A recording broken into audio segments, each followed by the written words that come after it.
बिस्मिल्लाहिर्रहमानिर्रहीम। अस्सलाम वालेकुम नाज़रीन, आप देख रहे हैं 92.8 विद सादिया अफसाल। नाज़रीन, पाकिस्तान की सियासत में पोलराइजेशन इस कदर बढ़ चुकी है कि तलखियाँ भी साथ साथ मजीद बढ़ती चली जा रही हैं हर गुजरते दिन के साथ। आज का जो इस्लामाबाद में एक वाक़या हुआ है, पाकिस्तान तहरीक इंसाफ की सीनियर मेंबर और साबिक वफाकी वजीर डॉक्टर शीरी मज़ारी को जिस तरीके से अरेस्ट किया गया, उनके घर के बाहर उनकी गाड़ी से निकाला गया। ऑब्वियसली ये खबर थी या उनकी बेटी की तरफ से ट्वीट किया गया था कि मैन हैंडल किया गया है या फिर कुछ पुलिस एहलकार मर्द हजरात जो हैं उन्होंने उनको गिरफ्तार किया है। लेकिन वो जब फुटेज सामने आई तो ये पता चल गया उसमें कि खवातीन पुलिस एहलकार थी उनको अरेस्ट करने वाली। लेकिन इससे हट के अगर हम देखें कि एक ऐसा केस जिस पे FIR जो है वो 1972 से चलती आ रही है, 50 साल के बाद आज उस पर कार्रवाई होती है और शीरी मज़ारी साहिबा को गिरफ्तार कर लिया जाता है। यकीनी तौर पर पाकिस्तान तहरीक इंसाफ का जो मौक़िफ़ इस पर आया है वो यही आया है कि उनका, क्योंकि काफ़ी वो हमेशा से मुख्तलिफ पॉलिसीज़ को लेकर या अपने पॉइंट ऑफ व्यू को लेकर बहुत ज़्यादा वोकल रही हैं, बहुत धड़ल्ले से बात करती आई हैं, इसलिए वो कहते हैं कि जी मौजूदा हुकूमत ने उनको निशाना बनाया है। अब जो एंटी करप्शन डिपार्टमेंट है पंजाब का, उनकी तरफ से कार्रवाई अमल में लाई गई। उन्होंने कहा कि हम क्योंकि इस्लामाबाद में गिरफ्तारी कर रहे थे तो इस्लामाबाद की पुलिस के ताउन के साथ ये सब कुछ किया गया और पुलिस एहलकारों ने ही उनको अरेस्ट किया। इस पर उनकी बेटी जो कि खुद एक लॉयर हैं, ईमान मज़ारी, उन्होंने इस्लामाबाद हाई कोर्ट में दरख्वास्त भी दे दी और आज chief justice Islamabad high court justice Athar Minallah रात 11:30 बजे उन्होंने हुक्म दिया है कि शीरी मज़ारी साहिबा को अदालत के अंदर पेश किया जाए। एक तरफ ये कार्रवाई होती है इस्लामाबाद के अंदर और दूसरी तरफ पंजाब के वजीर आला हमजा शहबाज शरीफ इस वाक़े से लाताल्लुकी का इजहार करते हैं। वो कहते हैं कि ये ऑर्डर हमने नहीं दिया है और साथ ही साथ शीरी मज़ारी की रिहाई का हुक्म जो है वो भी सादर कर देते हैं। इस पे पहले तो हम बात करेंगे कि ये क्यों कर हुआ और इस किस्म के इक़दामात को, जैसे पाकिस्तान तहरीक इंसाफ खुद कह रही है या फिर शेख रशीद जो उनके इत्तेहादी रहे हैं और अभी भी हैं, वो भी अभी, और साबिक वज़ीर दाखिला भी हैं, उन्होंने भी थोड़ी देर पहले बयान दिया कि हुकूमत कुछ और गिरफ्तारियां भी करने जा रही है पाकिस्तान तहरीक इंसाफ के लोगों की। उनका ये इंकशाफ है, उनका ये क्लेम है। बहरहाल इस पर बात करेंगे। हमारे साथ अंदलीब अब्बास साहिबा मौजूद हैं, पाकिस्तान तहरीक इंसाफ की सीनियर रहनुमा हैं। बैरिस्टर दानियाल चौधरी साहब हमारे साथ मौजूद है पाकिस्तान मुस्लिम लीग नवाज की तरफ से, और शाह खाबर साहब थोड़ी देर में हमारे साथ मौजूद होंगे, रिनाउंड लॉ एक्सपर्ट हैं, कानून इस पर क्या कहता है इस पर भी बात करेंगे। मैं पहले अंदलीब अब्बास साहिबा आपसे आगाज करना चाहूंगी। आपको इसमें सारे मामले में क्या समझ में आ रहा है कि इस्लामाबाद और पंजाब की कोई कोऑर्डिनेशन नहीं थी क्या? क्योंकि मरियम बीबी ने जब प्रेस कॉन्फ्रेंस की तो वो बाकायदा इस केस की तफसील बता रही थी, लेकिन वज़ीर आला पंजाब जब बताते हैं तो वो कहते हैं कि मुझे इस वाक़े का इल्म नहीं है, लाताल्लुकी का इजहार करते हैं। इनफैक्ट वो कहते हैं जो हुआ गलत हुआ, इस तरीके से किसी भी खातून के साथ नहीं होना चाहिए। इनफैक्ट उनकी रिहाई का हुक्म दे देते हैं। सो ये पंजाब का जो एंटी करप्शन डिपार्टमेंट है वो खुद से कार्रवाई कर सकता है क्या आपकी नज़र में, इस्लामाबाद में वो भी?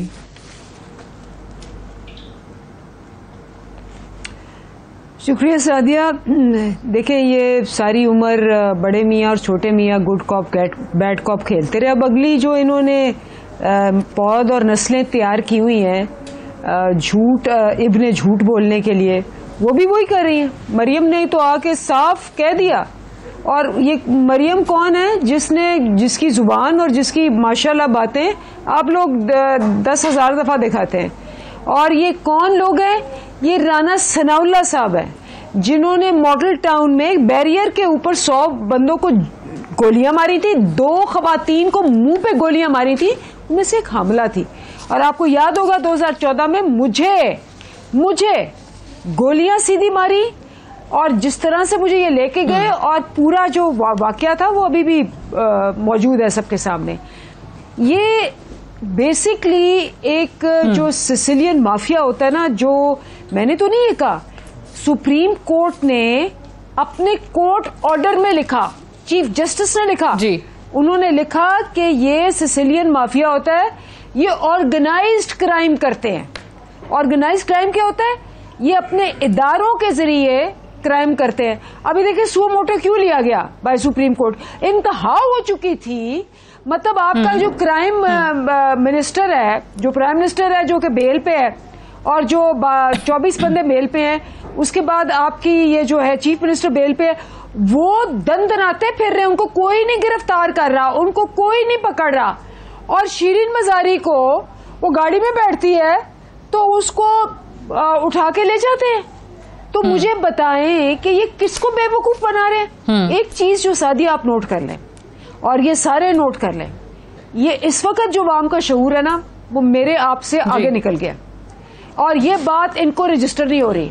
ये समझ रहे हैं ये वही 80s का जमाना है जहां ये डिक्टेटरों के नीचे बैठ के और उनके नारे मार के कि जी ये हमारे वालिद हैं और हम इनका एहसान नहीं भूलेंगे और इनका मिशन आगे लेके जाएंगे, और अब जाके कहें कि जी हम वो ये है वो है।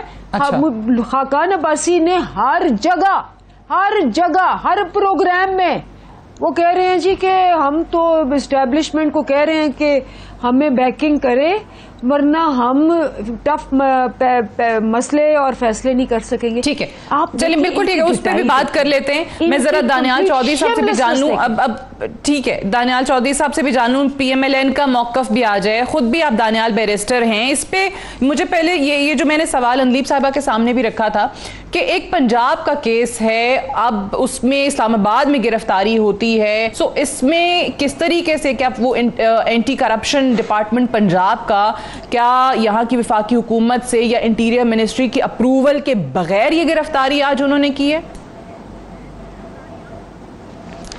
देखें जी, पहले मैं आपको एक चीज बताऊं बड़ा क्लियर और कैटेगोरिकल कि जो आज हुआ शिरीन मजारी साहिबा के साथ, उसको शायद बेहतर तरीके से होना चाहिए था, उनका इस तरह नहीं होना चाहिए था अरेस्ट। उसकी वो बात तो होगी सेपरेट। जहां तक उनके केस की बात है, ये केस जो है ये शायद इनको पता हो या ना पता हो कि ये इनकी अपनी हुकूमत में अप्रैल में इनकी अपनी हुकूमत में अपने चीफ मिनिस्टर के होते हुए बनाया गया। 2011 अप्रैल 2022 को केस बनाया गया जब उन्होंने 129 एकड़ अपने नाम पर ट्रांसफर की। ये इंक्वायरी बैठी, इन्हीं के सीएम के कहने पे इंक्वायरी बैठी, उस इंक्वायरी ने कमीशन ने केस बनाया और आज उसी इंक्वायरी के मुताबिक उन्होंने अरेस्ट किया। जहां तक अरेस्ट के प्रोसीजर्स की बात है, वो आप मुतलका थाने को बताते हो, थाने का SHO अपनी किताब में दर्ज करता है, उनकी फ्लीट साथ आती है और जाके वो छापा मारते हैं। मुतलका थाने के बगैर ये नहीं हो सकता। वो आई थिंक कानूनी जितनी भी पेचीदगियां थी उसको उन्होंने चेक किया और वो पूरी हुई भी थी, हमने भी चेक करवाया, पूरी हुई भी थी। बट ऑब्वियसली इंटीरियर मिनिस्ट्री भी इस पे ऑन बोर्ड तो होगी। बात ये है उनके अप्रूवल के साथ ही इंटीरियर मिनिस्ट्री नहीं, ये लोकल थाना, ये नहीं, ये लोकल थाने की अप्रूवल से होता है, लोकल थाना का SHO करता है और जो है। लेकिन बात यहां से थोड़ी सी आगे है, वो ये है कि एक हमारा ज़र्फ है और एक इनका ज़र्फ है। जब हमने हमारी हुकूमत में या कुछ आए हुए दिनों में ये बात हुई तो हमजा शहबाज साहब ने कंडेम किया और उनको रिहा किया जाए। मरियम नवाज साहिबा की वालदा जो है, she was on death bed and she was not allowed to leave, she was not allowed to go to see her. ये वो लोग हैं जिनको सुप्रीम हाई कोर्ट कहता है कि इन्होंने इंस्टीट्यूशंस को पॉलिटिकली विक्टिमाइज करने के लिए यूज किया। वो अपने ऑर्डर में कहता है साद रफीक के केस में कि that it is used for arm twisting and political victimisation. ये इनका वतीरा है, ये इनका वतीरा है कि जहां अपने मिनिस्टर्स को शाबाश दी जाती है शाम को कि भाई कि आज तुमने टॉक शो पे अच्छी गालियां दी हैं, आज तुमने कैरेक्टर असैसिनेशन अच्छी की है, आज तुमने बुरा भला अच्छा किया है। ये है इनकी तरबियत और ये है इनका तरीका। आज जो हो रहा है, ये जो पाकिस्तान में हो रहा है अनारकी, जो पाकिस्तान की तरफ जा रही हैं चीजें, जो पाकिस्तान में हो रही है महंगाई, जो पाकिस्तान में हो रही है कि चीजों का बुरा हाल, ये तमाम चीजें वो हैं जिनका बीज इन्होंने पिछले 3.5 साल में डाला। और अभी तो उनको ये तो चलो Shireen Mazari was a lady and we condemn it, लेकिन जब इनके केस खुलेंगे तो इनकी चीखें और आंसू कौन साफ करेगा? जब बताया जाएगा कि 30 अरब का जो BRT है वो 100 अरब पे कैसे चलेगी, जब बताया जाएगा जहाँ 8,000 अरब आपने कलेक्ट करना था वहां आप 4 साढ़े 4 पे बैठे हो, पैसे कौन खा रहा है भाई? जब डेमो के अरबों रुपए आए वो आप लोग खा गए, वो किसने खाए? अच्छा ठीक है, पूछा जाएगा इस पे भी बात कर लेते हैं उनकी करप्शन पे। आप कहते हैं कि केस जो है इनकी अपनी हुकूमत में दर्ज हुआ, अप्रैल का आपने जिक्र किया, जो 8 लाख ये अरेस्ट जो है या इसके खिलाफ कार्रवाई जो है आप कहते हैं कि बेहतर अंदाज में हो सकती थी, और आज सारे बहरान है वो किसके कहने पे सादिया हुए, तब इनकी चीखें निकलेंगी, तब इनकी आवाजें निकलेंगी। ये तो कोई बात ही कोई नहीं है, ये तो सियासतदान है, इतनी ठक ठुक तो लगी रहती है, इतना आओ पुकार रोना शोना नहीं मचाना चाहिए। ये हुआ किसी से एक इदारे से हुआ, उसको हमने कहा हम इनकी तरह नहीं है ढटाई से खड़े होकर, ठीक है इस पे बात करते हैं जो आप कह रहे हैं कि इनकी गवर्नमेंट में क्या हुआ। और हमने कहा किया जाए, लेकिन इनकी झूठी मूविंग ऑन, इसी केस पे जरा बात करते, मेरी आवाज नहीं जा रही शायद, सीट के खींचा गया। अच्छा ठीक है, मैं शाह खबर साहब मुझे बताइए कि सबसे पहले तो जिस तरीके से हमजा शहबाज ने आज इनकी रिहाई का हुक्म दिया, ला ताल्लुकी का इजहार किया और ये भी कहा कि हमारी कोई इस पे जिम्मेदारी नहीं है, रिस्पॉन्सिबिलिटी उन्होंने इस चीज की नहीं ली, पंजाब की नहीं है। पहले तो बताएं कि ये एफआईआर जब कट जाए, मामला ऑब्वियसली अदालत में भी जा चुका है, फिर chief justice Islamabad high court ने 11:30 बजे श्री मजारी को वहां पर पेश करने का हुक्म भी दे दिया है। चीफ मिनिस्टर पंजाब को ये राइट है कि वो किसी की भी रिहाई का इस तरीके से हुक्म दे दें? जी सादिया, सबसे पहले तो ये देखना है कि कार्रवाई हुई क्या और किस लॉ के तहत हुई। असल में एक लॉ है प्रिवेंशन ऑफ करप्शन एक्ट 1947, उसमें जो भी कोई पब्लिक सर्वेंट्स हैं, चाहे वो प्रोविंशियल गवर्नमेंट के हैं चाहे वो फेडरल गवर्नमेंट के हैं, अगर वो करप्ट या करप्ट प्रैक्टिस करते हैं, इलीगल ग्रेटिफिकेशन कर लेते हैं या किसी को फ़ायदा पहुंचाने के लिए कोई मटेरियल बेनिफिट करते हैं और वो उनके साथ किसी सिविलियन का भी ताल्लुक हो, तो उनके खिलाफ एक कार्रवाई हो सकती है। एंटी करप्शन जो प्रिवेंशन ऑफ करप्शन एक्ट के तहत इसके रूल्स बनाए हुए हैं हर सूबे ने, उनके तहत एंटी करप्शन एस्टेब्लिशमेंट्स बनी हुई हैं जो पंजाब में भी हैं, सिंध में भी, केपीके में भी और बलूचिस्तान में भी। अब उनमें होता यह है कि एक आम पुलिस में जो केस दर्ज होता है और एंटी करप्शन एस्टेब्लिशमेंट में फ़र्क होता है। इसी तरह ये इनको सेंटर में एफआईए देखती है। इनके जो अपने रूल्स हैं पंजाब के, वही कहते हैं कि किसी भी केस की कोई इंक्वायरी अगर आपने इनिशिएट करनी है तो उसकी एक कॉम्पिटेंट अथॉरिटी है, वहाँ से आपने परमिशन लेनी है।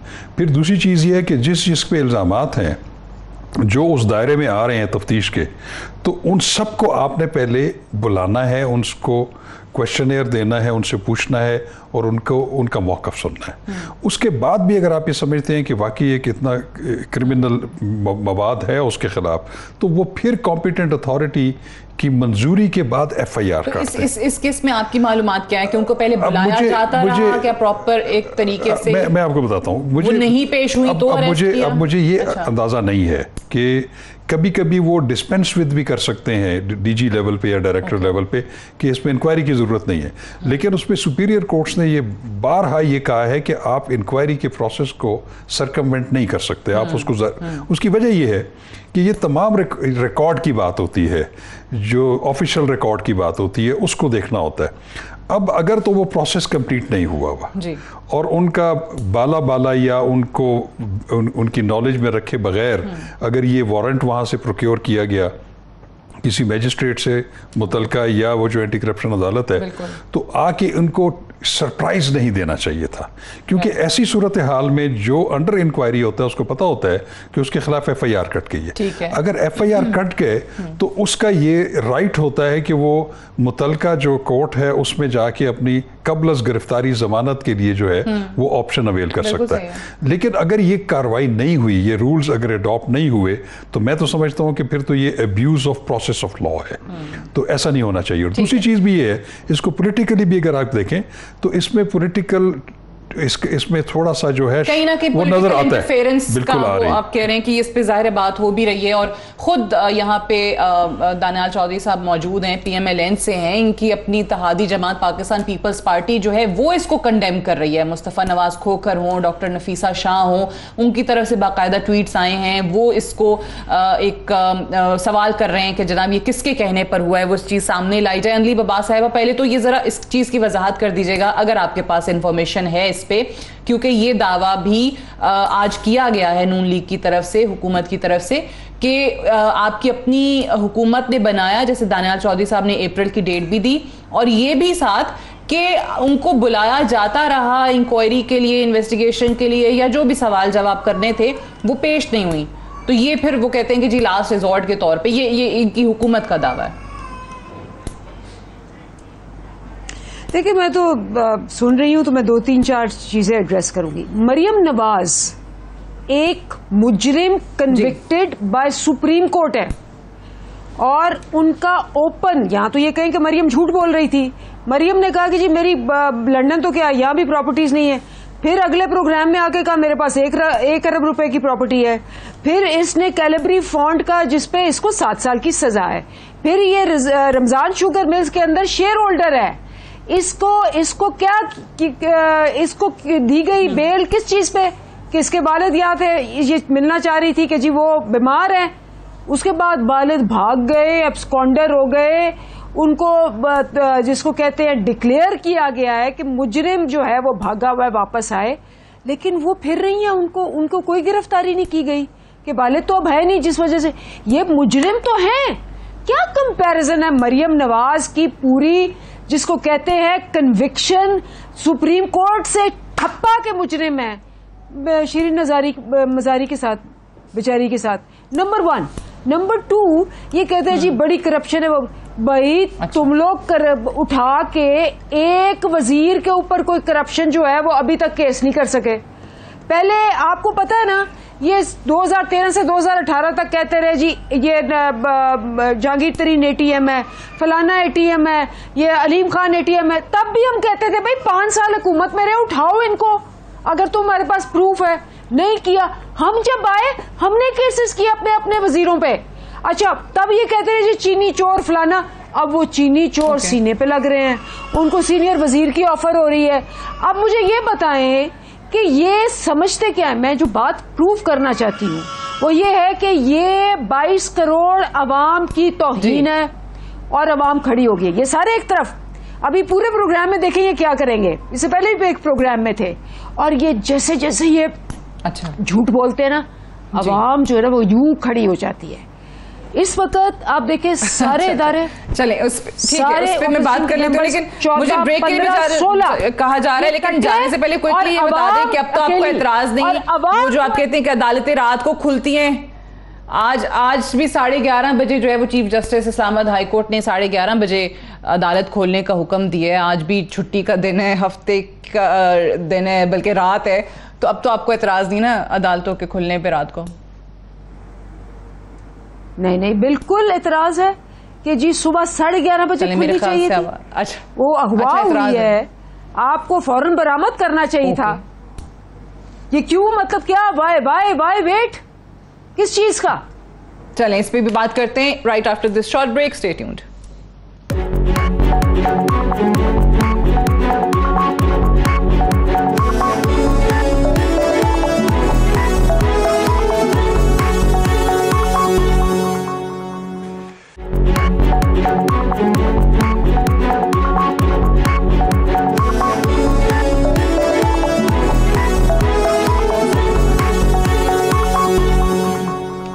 Welcome back. प्रोग्राम में एक बार फिर से खुश आमदीद। अभी ब्रेक पे जाने से पहले अंदलीब अब्बास साहिबा कह रही थी कि बिल्कुल 11:30 बजे रात को अदालत के खुलने पे अभी भी हमें एतराज़ है, क्योंकि ये आज जो कुछ हुआ है ये रात के 11:30 बजे नहीं, सुबह 11:30 बजे हो जाना चाहिए था। उस वक्त तक तो शिरीन मजारी साहिबा की गिरफ्तारी भी नहीं हुई थी, लेकिन बहरहाल उनका एतराज़ अपनी जगह मौजूद है जिस तरीके से रात को अदालतें खुलती हैं। दानियाल चौधरी साहब, ये फरमाइएगा, दो जो स्टैंड्स मुख्तलिफ हमारे सामने इसमें आए।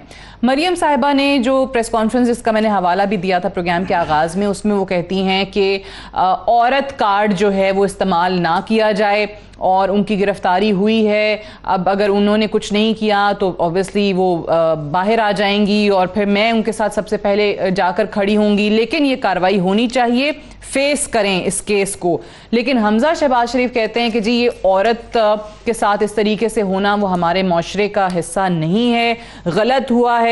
वो कुछ और कह रहे हैं, मरियम साहिबा कुछ और कह रही हैं। तो इसमें भी ऐसा लग रहा है अभी तक कि शायद ये जो कार्रवाई जितनी भी हुई है इसमें ज्यादा इंटरफेरेंस इस्लामाबाद की तरफ से बनिस्बत इसके कि पंजाब की तरफ से होती। देखें जी, मैं आपको पहले थोड़ी सी एक चीज़ बता दूं कि यहाँ पंजाब, ये मैं बात कर रहे थे शखावत साहब, विद ऑल ड्यू रिस्पेक्ट मेरे बड़े हैं, ये बात करते हैं एंटी करप्शन के रूल्स और लॉज के। यहाँ ये हुआ कि मेरी अपनी शादी पे 7 तारीख को शादी थी, 7 तारीख को FIR काटी गई और 7 तारीख को बगैर इंक्वायरी के इन्होंने एंटी करप्शन के बंदे भेज दिए। मेरे ऊपर एंटी करप्शन का पर्चा काटा गया। जब कोर्ट के सामने मुझे उसमें बरी किया गया तो मेरी उम्र पूछी कि मेरी उम्र उस वक्त क्या थी, तो मेरी उम्र उस वक्त 7 साल थी। ठीक है।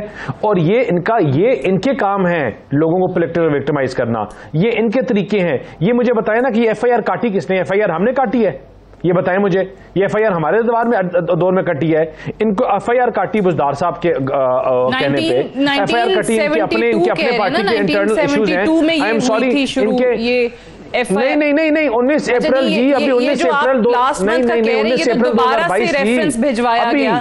जी मैं समझ गई हूँ, लेकिन नहीं आप समझ नहीं, मैं केस समझाता हूँ इनका। नहीं जी, केस ये है कि 129 एकड़ जमीन थी, ठीक है, उसका आगे डिस्प्यूट चल रहा था पहले से ही। इन्होंने वो जमीन अपने नाम पे करा ली। एंटी करप्शन बुजदार साहब की हुकूमत ने उसके ऊपर इंक्वायरी बिठा दी। उन्होंने कहा चेक कराओ, इंक्वायरी कराओ।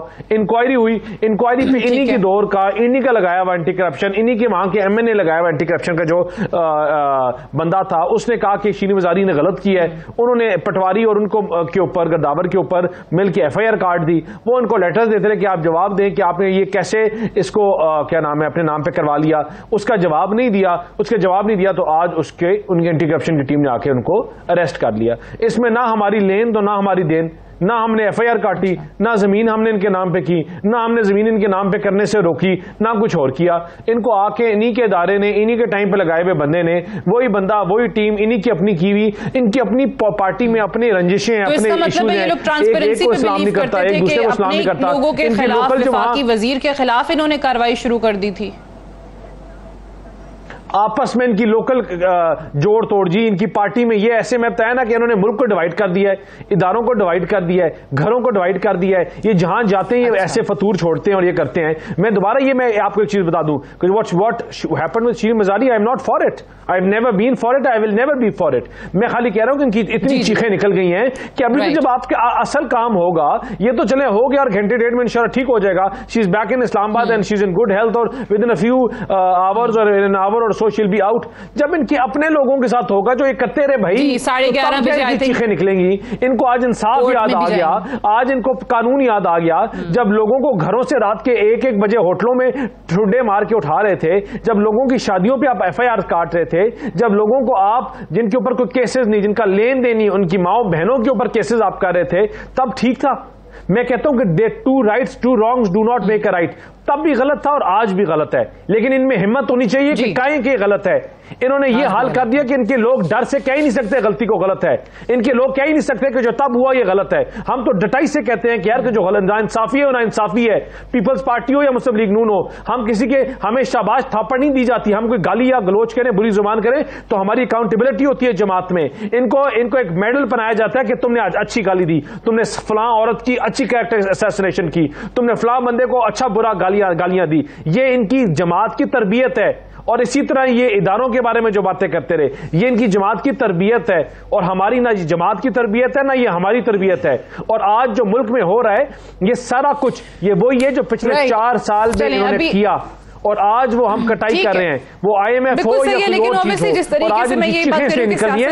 इनको पता है कि इन्होंने मुल्क के साथ 4 साल क्या किया, पिछले 8 साल से ये क्यों फॉरेन फंडिंग में स्टे ऑर्डर के पीछे हैं, ये मालूम जमा में क्यों स्टे ऑर्डर के पीछे हैं, क्यों बीआरटी में स्टे ऑर्डर के पीछे हैं, किनको पता है कि इन्होंने जेब में तरीके से उस वक्त अभी मौजूदा जो हमारे इंटीरियर मिनिस्टर हैं राना सनाउल्लाह, उस वक्त उन पे केस बना था और वो भी बड़ा मज़ाक़ा खेज केस बना था। खुद शहरयार आफरीदी और जिस तरीके से लोगों से आपने बातें सुनी वो सबके सामने है। लेकिन अब वो इंटीरियर मिनिस्टर हैं शाह खबर साहब, और आज अभी थोड़ी देर पहले उनका ये स्टेटमेंट आया कि मेरी ख्वाहिश ये है कि इमरान खान उसी सेल में हो जिस सेल में मुझे कैद किया गया था।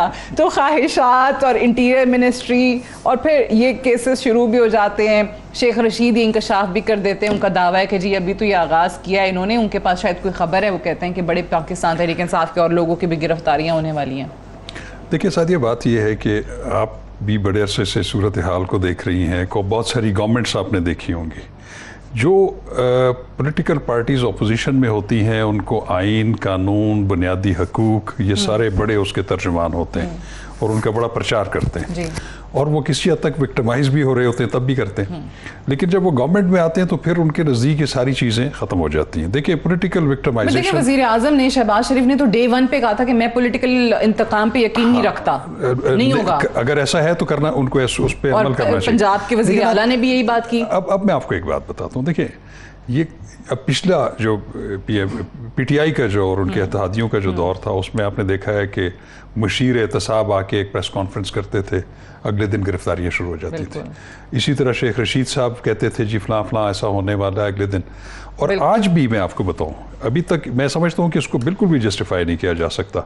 अगर वो मुलविस भी थी तो उसको इस तरीके से गिरफ्तार नहीं करना चाहिए था। और खातून का जो है वो उसका एहतराम भी अपनी जगह, उनको पहले इंटीमेट कर देते, वो जाके अपनी कबल गिरफ्तारी जमानत के लिए जा सकती थी। अब आज भी जो हमजा शहबाज साहब की इंटरवेंशन से सुना है कि उनको रिहाई दिलाई गई है, तो इसका मतलब ये है कि जितने भी आपके पुलिस, FIA या एंटी करप्शन के इदारे हैं, ये गवर्नमेंट्स के ज़ेरे तहत रहते हैं और उनकी डायरेक्शंस मानते हैं। अच्छा, देखिए आइन और कानून में कहीं पे भी ये नहीं है कि चीफ मिनिस्टर ऑर्डर कर सकता है। पॉलिटिकल इंटरफेरेंस का इसमें आंसर मिलता है कि हमेशा होती है, आपके कहने पे नहीं बने तो फिर हमेशा होती है। देखिए अब चीफ मिनिस्टर का कहीं पे भी कोई इख्तियार नहीं है कि वो एंटी करप्शन एस्टेब्लिशमेंट को कहे कि जी फलाने को छोड़ दें आप। अच्छा, हर एक का एक कानूनी तरीकाकार है। हाँ ये जरूर है, अगर ये अनाउंस ना करते तो FIR कर जाने के बाद या तो शख्सी जमानत पे एक इंसान को आप रखते हैं या फिर अदालत का भी इशू नहीं है, अदालत में भी नहीं जाता। ये जितनी भी एजेंसीज, प्रोसिक्यूटिंग एजेंसी या इन्वेस्टिगेटिंग एजेंसीज होती हैं, चाहे पुलिस हो, FIA हो, एंटी करप्शन एस्टेब्लिशमेंट हो, उनके जो तफ्तीशी अफसरान होते हैं, अगर किसी को गिरफ्तार भी कर लें तो तफ्तीश के दौरान वो किसी की भी गिरफ्तारी को ज़ेरे इल्तबा डाल सकते हैं कि हमने गिरफ्तार इनको कर लिया है, लेकिन फिलहाल हम इनको छोड़ रहे हैं और उनको ये क्वेश्चन दे रहे हैं, और कल को अगर इनके खिलाफ और कोई इनक्रिमिनेटिंग मटेरियल आया और हमें सेटिस्फाई ना कर सके तो फिर हम उनको दोबारा जो है वो गिरफ्तार कर सकते हैं। तो किसी भी फौजदारी मुकदमे में वो जो इल्तवा में डालना है उसमें किसी शख्सी जमानत की भी जरूरत नहीं है।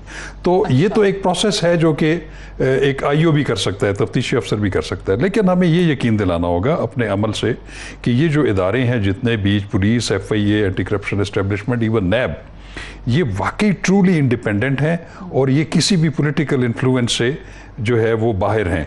अभी भी जो बाज़गश्त हो रही है कि किसी को गिरफ्तार कर लिया जाएगा, अगर किसी को पॉलिटिकली विक्टिमाइज करके ऐसी कोई सोच है तो मैं समझता हूँ कि ये तो बिल्कुल जमहूरी रूह के मुखालिफ है और आपके उन दावों के भी मुखालिफ होगी कि जो आप उसका प्रचार करते रहे हैं। ठीक है, अच्छा एक अनलीप साहब इजाजत दीजिएगा, एक सवाल का जवाब पहले मैं ले लूं दानियाल चौधरी साहब से, फिर आपकी तरफ आती हूँ, क्योंकि ये जिन केसेस की हम बात कर रहे हैं या इस हुकूमत में जो बन रहे हैं दानियाल चौधरी साहब, एक और जिस पे ऑब्वियसली थोड़ा सा रद्दअमल भी आ रहा है, काफ़ी सख्त रद्दअमल आ रहा है। आप लोग जब हुकूमत में नहीं थे तो इस मामले पर किसी और तरीके से बात करते थे, आप थोड़ा मौक़िफ़ चेंज हो गया, जैसे शाह खावर साहब ने भी कहा कि हुकूमतों में आके सियासी जमातें काफ़ी हद तक तब्दील हो जाती हैं।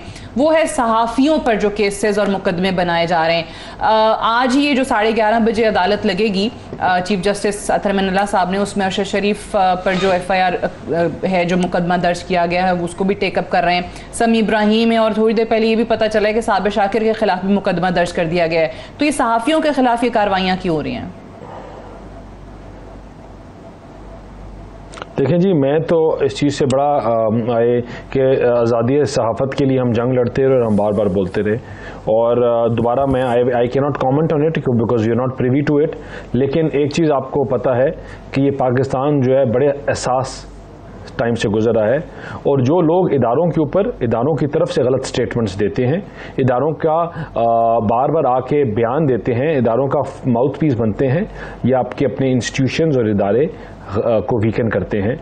पाकिस्तान आज आलमी तौर पे पहले ही बड़े चीज़ों को फेस कर रहा है। हॉस्टाइल सिचुएशन है, या हमारी इकॉनमी हो या और हालात हों, जो इन्होंने हालात छोड़े हमारे फॉरेन डिप्लोमेसी में, वो भी बहुत बुरे हैं। और अगर इस तरह की जो FIRs हो रही हैं, जो हमारी अभी तक you not privy to it because they are not in our hand, we don't know about them, ज्यादा बढ़ती चली जा रही है। ऑब्वियसली हर सियासी जमात की तरफ से उनको लगता है कि कुछ लोग जो हैं वो सही हैं, न्यूट्रल हैं, कुछ लोग जिस तरीके से अगर किसी अदालत का ये फैसला आ जाए किसी एक शख्स के हक में, तो वो कहता है हमारे साथ इंसाफ हो गया है, जिसके खिलाफ आता है तो वो कहता है बड़ी ज्यादती हो गई है, तब अदालतें नहीं मानी जाती। जिस तरह इलेक्शन कमीशन पे कल ही हम बात कर रहे थे कि पाकिस्तान तहरीक इंसाफ का खुश हो रही थी। मैं आपको इस चीज में थोड़ा सा रेक्टिफाई करूं एक second, if you give me a second, हम वो जमात हैं जिसको पता था कि सजा होनी है और हम अदालतों में आधा घंटा पहले जाते थे। हम वो जमात हैं कि जिसने अदालतों की तब भी कदर की जब हमें क्या नाम है, उन्होंने उम्र कैद सुना दी और हम बरतानिया से वापस आए। हम वो जमात हैं कि हर रोज अपनी हुकूमत में इदारों के सामने जाके बैठ जाते थे और 4-4 घंटे इंतजार करते थे कोर्ट्स के सामने जाके, और फिर आपको भी पता है उसके बाद रिकॉर्डिंग्स निकली और ऑडियोज निकली। लेकिन हम इनकी तरह जलाओ घिराव की बात नहीं करते, मुल्क को आग लगाने की बात नहीं करते, धमकियां नहीं देते। हम कल भी इदारों की इज्जत करते थे, आज भी करते हैं। हम कल भी कोर्ट्स की इज्जत करते थे, आज भी करते हैं, और जो नहीं करता वो हम में से नहीं है। और इंशाल्लाह आप देखेंगे कि पाकिस्तान में ये चीजें बेहतर होंगी और आगे बेहतरी की तरफ जाएंगी। जो इन्होंने कहा कि हम अदालतों में चले जाते थे या गिरफ्तारियां भी देते थे, सब कुछ है, ये आज इस किस्म का इल्जाम मरियम साहिबा ने लगाया है और ये आपकी हुकूमत पर लगाया है कि किस तरीके से उन्होंने कहा कि जब वो जेल में थी तो पुलिस एहलकार जो हैं वो उनके कमरे पे धावा बोल देते थे रात में, और फिर वो रिकॉर्डिंग्स भी हैं और कहती हैं कि मेरा मुंह मत खुलवाएं वरना मैं सारा कुछ सामने लेकर आ जाऊंगी कि क्या क्या हुआ है मेरे साथ जेल में। तो ये आपकी हुकूमत पर इल्जाम लग रहा है कि वो कहती है मैं भी तो खातून थी, मैं भी तो किसी की बेटी थी, मैं भी किसी की बीवी थी, लेकिन मेरा वहां पे एहसास किसी ने नहीं किया। देखिए, सबसे पहली बात तो ये है कि जब आप समझे कि 22 करोड़ अवाम जो देख रही है वो बेवकूफ़ है, तो ये सबसे बड़ी तौहीन है। आप ये चेक करें कि आपको 1 करोड़ दफ़ा सारे दिखा चुके हैं कि वाहिद जमात थी जिसने सुप्रीम कोर्ट पे हमला किया, जजों को मारा, उसके बाद लेके गए पैसे तकसीम करने। जस्टिस अब्दुल कयूम की वो जो है ऑडियो, वो बच्चे को 22 करोड़ अवाम को पता है, फिर बैठ के कहना जी हमने तो कभी इदारों को कुछ कहा नहीं। ये अभी जब डिस्क्वालीफाई हुए थे तो क्या कहा इन्होंने, मैं 5 बुत जो बैठे हुए थे जजों के उनको निकालूंगा, दानियाल, निहाल और तलाल, तीनों को कंटेम्प्ट ऑफ कोर्ट के गालियां निकाली और धमकियां दी कि तुम्हारे बच्चों के गिर्द हम वो घेरा कर देंगे। बच्चों को लाइफ थ्रेट्स की, उनको कंटेम्प्ट ऑफ कोर्ट पे डिस्क्वालीफाई किया गया है। अब आप ये समझे कि बेचारे 22 करोड़ को क्या याद होगा, मैं यहाँ बैठ के 40 मिनट यूं यहाँ करके चला जाऊंगा। मैं बार बार ये कहती हूँ कि ये रियलिटी को समझ नहीं रहे। ये बात मेरे आपसे आगे निकल गई हुई है, इनसे तो बहुत आगे निकल गई। 22 करोड़ अवाम के पास इस वक्त जितनी इंफॉर्मेशन है मेरे बारे में, आपके बारे में, इनके बारे में, कोई सोच ही नहीं सकता को ये बेवकूफ बनाते रहे अवाम को। क्या समझते हैं आप? नंबर 1। नंबर 2, जो आप बात कर रही है कि जी मरियम नवाज की, मरियम नवाज ने क्या कहा आज? उसने कहा जी औरत कार्ड यूज कर रहे हैं, मतलब औरत होके कहा कि औरत कार्ड यूज करें। और अगर मैम तो कहते हैं कि मरियम नवाज जो है वो ये कह रही थी कि बिल्कुल मैं भी है, वो ये कह रही थी कि औरत कार्ड का इस्तेमाल ना करें, मैं भी तो औरत थी और मेरी भी तो गिरफ्तारी हुई थी, जेल में रखा गया था। अच्छा चलिए, मुझे एक ब्रेक लेने दीजिए, ब्रेक से वापस आएंगे, डिस्कशन को हम यहीं से आगे बढ़ाएंगे। Stay tuned.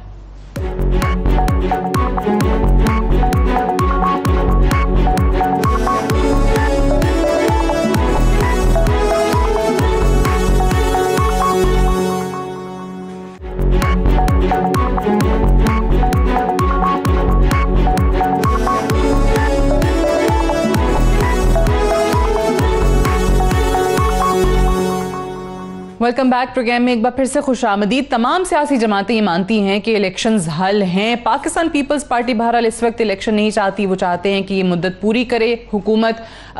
फिर PMLN की तरफ से भी 2 राय हैं इस पे, मरियम साहिबा की या जिस तरीके से नवाज शरीफ साहब का जिक्र करके, या राना सनाउल्लाह साहब का जो बयान बार बार अनलीब साहिबा भी कह रही हैं कि तमाम अगर स्टेक होल्डर्स जैसे खुद वो कह चुके हैं या इस्टेब्लिशमेंट साथ नहीं दे या इत्तेहादी ये जिम्मेदारी नहीं उठाएं, बोझ नहीं उठाएं, तो फिर हम भी उठाने को तैयार नहीं हैं। लेकिन इलेक्शंस के हवाले से बताते चलें कि इलेक्शन कमीशन ने जो कि पहले भी सुप्रीम कोर्ट में जाकर ये बात की थी कि अक्टूबर से पहले वो इलेक्शन नहीं करवा सकते, अभी भी वो इस बात पर कायम है कि 2017 की मर्दमशुमारी के हवाले से अगर हम बात करें तो ये पूरा जो हल्का बंदियां करने का और जो डिलिमिटेशंस की जो फाइनल इशाअत होती है वो मामला खत्म होगा 3 अगस्त को। और अगर नई हल्का बंदियां की तरफ, नई मर्दमशुमारी के तहत जाएंगे तो फिर अगले साल अक्टूबर या नवंबर में आम इंतखाबात करा सकेंगे। तो पहले तो दानियाल आप बताइएगा कि ये फिर वाकई हम इलेक्शंस भूल जाएं? पाकिस्तान तहरीक इंसाफ का मुतालबा है, इनका दबाव है, जलसे हैं, अवामी प्रेशर है, लॉन्ग मार्च है, इस्लामाबाद का धरना है, आपके अंदर, आपकी जमात के अंदर लोग ये चाहते हैं कि जल्द अज जल्द इलेक्शन हो, इनकी कारकर्दगी का बोझ हम ज्यादा अरसा ना उठाएं, तो इलेक्शन कमीशन की तरफ से तो ये कहा जा रहा है। सो अभी हम पुरानी मरदमशुमारी के मुताबिक कर रहे हैं फिर सारा कुछ। देखिए अच्छा, एक चीज तो बड़ी क्लियर है कि आप इनके टाइम की किसी चीज को हाथ लगाएंगे तो उसका बेड़ा गर्क है। वो आप वाटर एंड पावर को देखेंगे, जो इनके प्लांट्स हैं, 23 प्लांट्स बंद हैं। आप इनके आटे को देखेंगे तो आटा किधर 7-7 लाख टन स्मगल होता रहा।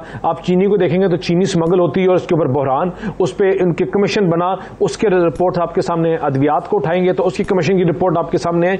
इनकी आप किसी चीज को आप देखें, पाकिस्तान इंटरनेशनल एयरलाइंस, यार your international airlines, what have you done to it? Malaysia आपका दोस्त ममालिक उसको कैप्चर कर लेता है और कहता है जहाज नहीं देंगे जब तक पैसे नहीं दोगे। अपने रूजवेल्ट होटल आप बेचने पे लगा देते हो। आपने 4 साल में इनकी किसी चीज को, ये इनका काम था इलेक्शन कमीशन को इक्विप्ड करना, ये इनका काम था इलेक्शन कमीशन को फंड्स देना और उसकी चीजें टाइमलाइंस मैच करवाना। ये वो जमात है जिसने तबाही निकाल दी। और आज औरों को, हमें ये चीज बड़ी क्लियर पता थी कि ये कांटों की सेज है, and that is why we only wanted to come for a transition period, and the transition was कि इस्लाहात हो, चीजों को एक उसको हमारा 1 पॉइंट एजेंडा था, वो एजेंडा था इकोनॉमी को सही राह में डालें, सही ट्रैक के ऊपर डालें, and we go back to the elections. This is what we came for, this is what we will do, and will go back to the elections. हम इनको बताएंगे आवाम को, इन्होंने झूठ बोला, 4 साल लोगों से झूठ में बातें करते रहे। यूनिवर्सिटियां जहां गवर्नर हाउस बने थे वो सब झूठ थे, जो इन्होंने वादे किए 300 इकोनॉमिस्ट कंटेनर में खड़े हुए सब झूठ थे।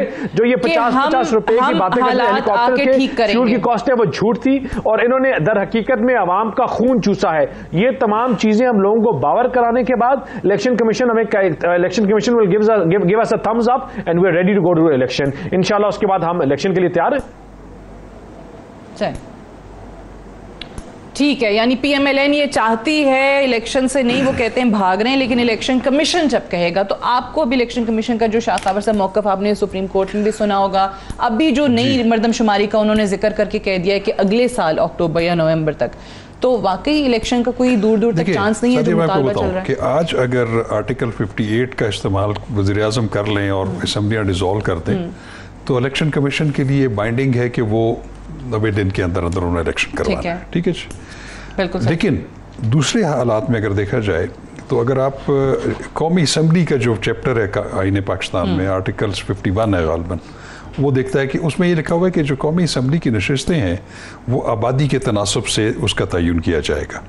और उसमें दूसरा ये भी है कि जो लास्ट सेंसस होता है, जो मरदमशुमारी होती है, उसकी बेसिस के ऊपर नई हल्का बंदियाँ होती हैं, नई जो है वो नेशनल असम्बली की सीटें, ज़ाहिर है उसका इजाफा होना है, तो वो भी एक मैंडेटरी है।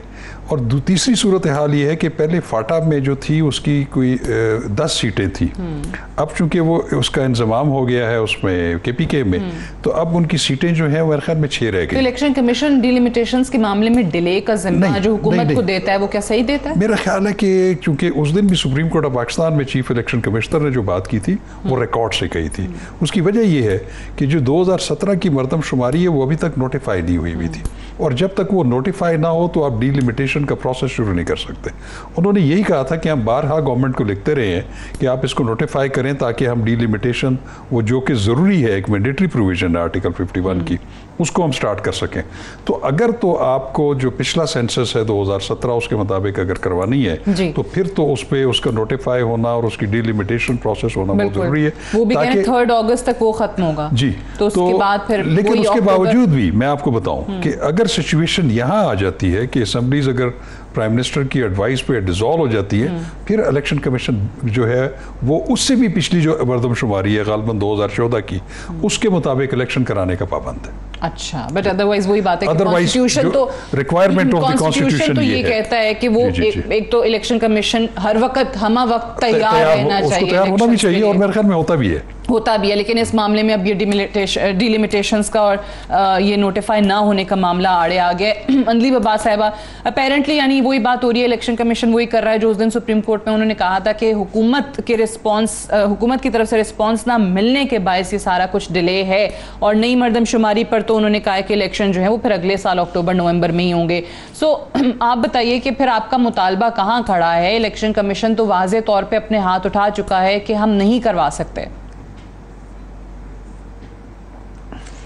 देखिए, इसमें तो कोई डाउट ही नहीं है ना कि इलेक्शन कमीशन का एक फैसला आप चेक करें ज़रा, कि वो जो यूसुफ रज़ा गिलानी साहब की जो इलेक्शन हुआ था उस पे उनके बेटे पकड़ा गया है रिश्वत देते हुए, वो मान ली उन्होंने वीडियो दे के, 1 साल लगाया उसको, फैसले को महफूज रखा पता नहीं कहाँ, किसी सेफ में या किसी डिपॉजिट में, उसके बाद निकाला उसको और कहा कि हाँ जी ये तो करप्शन पे हम भेज रहे हैं केस, लेकिन ये इलेक्शन ठीक है। तो इलेक्शन कमीशन तो यही कहेगा जो इनको ये जमातें कहेंगी, बिकॉज वे एक मिली भगत है विच इज वेरी विजिबल। मैं ये कहना चाहती हूँ असल इस्लाहात का मकसद क्या है इनका, और वो सारे 1 करोड़ ओवरसीज पाकिस्तानी बैठे देख रहे हैं, 22 करोड़ यहाँ देख रहे हैं, और मेरे आपसे बहुत आगे हैं, वो इनको 1 करोड़ चीजें अभी भेज देंगे, 1 करोड़ चीजें भेजेंगे कि इन्होंने क्या क्या किया है। जरदारी साहब ने और इन सब ने मिलकर कहा कि उनको तो सियासी अकल ही नहीं है, उनकी बंद करे वोटिंग, आई वोटिंग तो हो ही नहीं सकती, वो तो दोहरी शरीयत के मालिक, मतलब खुद जो हैं वो भाग भाग के सारी उम्र बाहर रह गए हैं, बच्चे बाहर, एसेट्स बाहर, कारोबार बाहर, घर बार बार, फैमिली बार, और उनको कह रहे हैं कि जी ये वो जमाना नहीं रहा इलेक्शन कमीशन का। लेकिन देखिए अभी खान साहब भी कहते हैं चीफ इलेक्शन कमिश्नर जो है इलेक्शन कमीशन ने ये करना ही करना है, बी टीम है या फिर उनका कारकुन है। अगर नया चीफ इलेक्शन कमिश्नर भी आना था या उनके मेंबरान चेंज होने थे तो ऑब्वियसली वो फिर आप लोग पार्लियामान के अंदर ऑपोजिशन लीडर और कायदे ऐवान मिलकर करते। अब कैसे होंगी ये तैनातियां, ये भी तो सवाल है ना। मेरी बात सुने ना कि हुआ क्या, इन्होंने कॉज लिस्ट लगाई हुई थी वो जो लोटे थे उनके डिसीजन पे।